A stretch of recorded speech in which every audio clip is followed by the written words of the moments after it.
and I have the ability to meet that need, but rather as you are a person to be exploited. You are somebody for me to take something from instead of me giving something to you.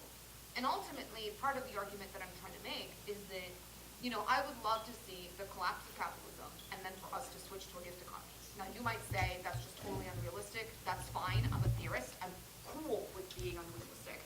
I think that we have to have goals to move toward. Now, do I think that a gift economy is going to happen tomorrow? I hope so. Maybe not. But that doesn't mean that I can't hold it as an ideal that we should move towards to, regardless of whether you think that it's an unrealistic goal. So part of what I want to do is to see that model of economic fear where the only reason that I'm working is because I'm afraid of being evicted or I'm afraid of not being able to eat, and replace it with a model where I produce because I look at you and I say, wow, I really want to be able to give her a gift. Or I look at you and I say, wow, he really has a philosophical need. I need to write this book in order to meet that need so that I can gift it. It's just a completely different sort of story. Go ahead. Okay.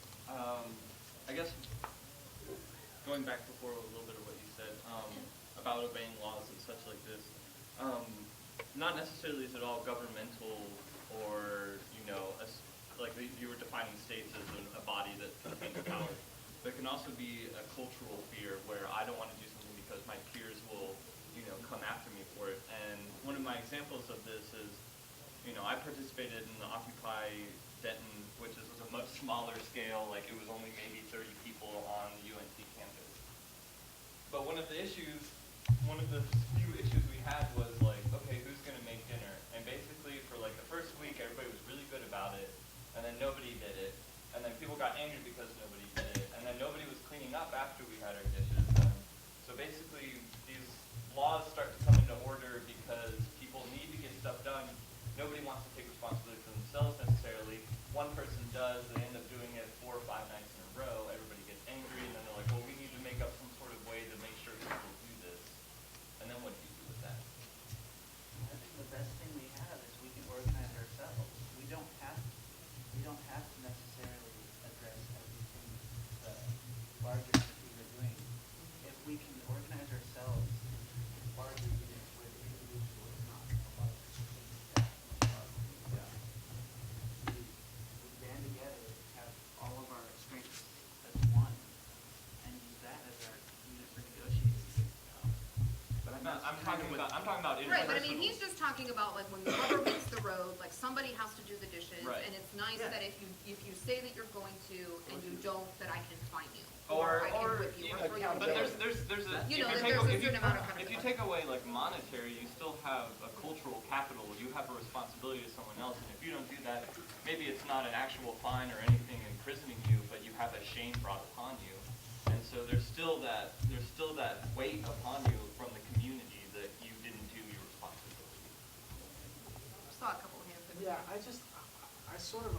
I'm growing a little frustrated with the tone surrounding labor. It seems to me that work should be rewarded and that one can feel good about the work that they do. You don't do it because you are afraid of getting evicted, but you love your job and you love working and you love creating. If you're an entrepreneur out there, there's a lot of opportunity for you. You know, you can bring a lot of people around to your point of view and you can make a big impact doing something that no one else has ever done. I mean, you don't do this out of fear of the law. In fact, the law, which encourages property rights and a separation of responsibilities and a system of accountability, it encourages this free enterprise. So I look at things a little bit differently. I look at it as human beings make things. That's who we are, right? I mean, I think Marx is absolutely right about his notion of homo faber. I think that what makes us different is not so much our ability to reason, it's our ability to create and the fact that we want to create. Now, to me, what ends up happening is I know so many creative people who desperately want to create, but for whatever reason are completely disenfranchised from their means of production. And then there's all of these other people who are not as creative, but they have all the access to the means of production that they could possibly want. And all of these disenfranchised people, they're really being alienated from their fundamental ability to exist as a human being because they're not able to create. Now, my point is, I think that drive will overcome whatever system you give it. So but some people are going to be able to overcome that system better than others. Does that Okay. make sense? Okay, so here's a system. Is it better, given that this is the way you, even if, you know, your characterization of the system and the disenfranchisement and disenfranchisement is entirely true, which I think there's plenty of room to debate where we are, okay, and the nature of the system. But even if your characterization of the whole thing was entirely true, isn't it also the case that given that, you know, what is the best way forward? Is it to throw up our hands, withdraw from the system as much as possible and start a second track? Or is it to work within the system to spread enfranchisement, you know, so that everyone is on the equal playing ground? Okay, there's To use a the law. lot of hands, which is fantastic. Let me just take them in the order that I saw them. So Ronnie, and then in the green, and then 3, and then 4. Okay, so I'm going to occupy also as well, and so I think there's a number of subtleties here.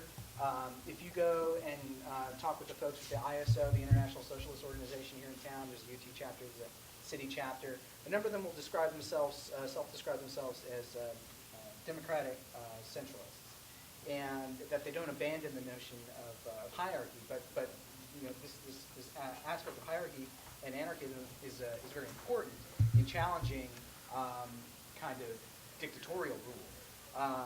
So I think that there's really a lot of ideas about property and what you can or cannot own. That's kind of inherent in Marxism and the difference between capitalism and socialism or communism. But the role of hierarchy is fairly subtle, whether it's required, whether it's natural in some way, or not. So some self-avowed Marxist socialists will still cling on to this notion of a hierarchy within democratic centralism, which a lot of them will self-describe themselves.